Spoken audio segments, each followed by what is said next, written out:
পরম প্রেমময় সৃষ্টি ঠাকুরের রাতুল চরণে আমার ভক্তিপূর্ণ প্রণাম জানিয়ে আজকের আলোচ্য বিষয় আদর্শ সংসার গঠনে মায়ের দায়িত্ব কর্তব্য।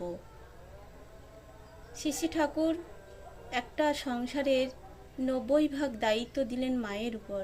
খুব সুন্দর যুগোপযোগী একটা আলোচ্য বিষয়। প্রথমে আমাদের জানা প্রয়োজন যে আদর্শ সংসার আমরা কাকে বলবো। আদর্শ সংসার বলতে বোঝানো হয়েছে সেই পরিবারকেই যে পরিবারে আদর্শকে কেন্দ্র করে আদর্শবান মানুষ গড়ে ওঠে, যে পরিবারে সেবা সংযম ইত্যাদি আছে সেই পরিবারকেই আদর্শ পরিবার বলা হয়েছে।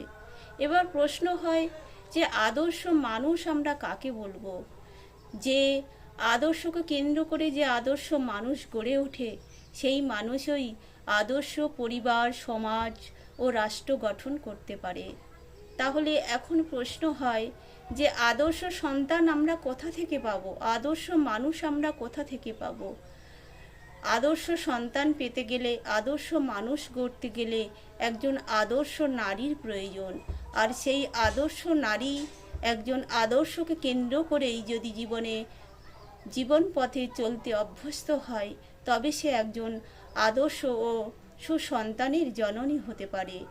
যেমন মাটিতে কোনো উদ্ভিদ জন্মালে মাটি তাকে পালন পোষণ ও বর্ধনে তিলে তিলে বড় করে তোলে এবং সেই উদ্ভিদ থেকেই উৎকৃষ্ট মানের ফসল পাওয়া যায়। তেমনি একজন মা, আদর্শবান মা, আদর্শ নারী, আদর্শ কেন্দ্রিক চলনে অভ্যস্ত নারী একজন সুসন্তানের জননী হতে পারে এবং সেই মা তাকে ছোট থেকে তিলে তিলে বড় করে পালন পোষণ ও বর্ধনে আদর্শ সন্তান গড়ে তুলতে পারে এবং সেই সন্তানই আদর্শ পরিবার সমাজ ও রাষ্ট্র গঠনে সক্ষম হয়।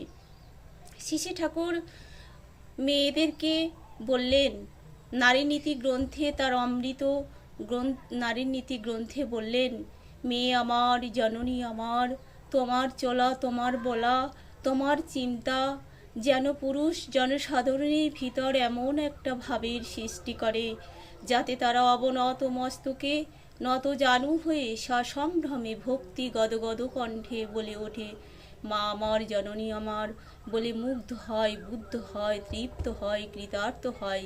তবেই তুমি মেয়ে, তবেই তুমি সতী। তাই মেয়েদের চালচলন এমন হওয়া উচিত, পোশাক পরিচ্ছদ এমন হওয়া উচিত, আচার আচরণ এমন হওয়া উচিত যাতে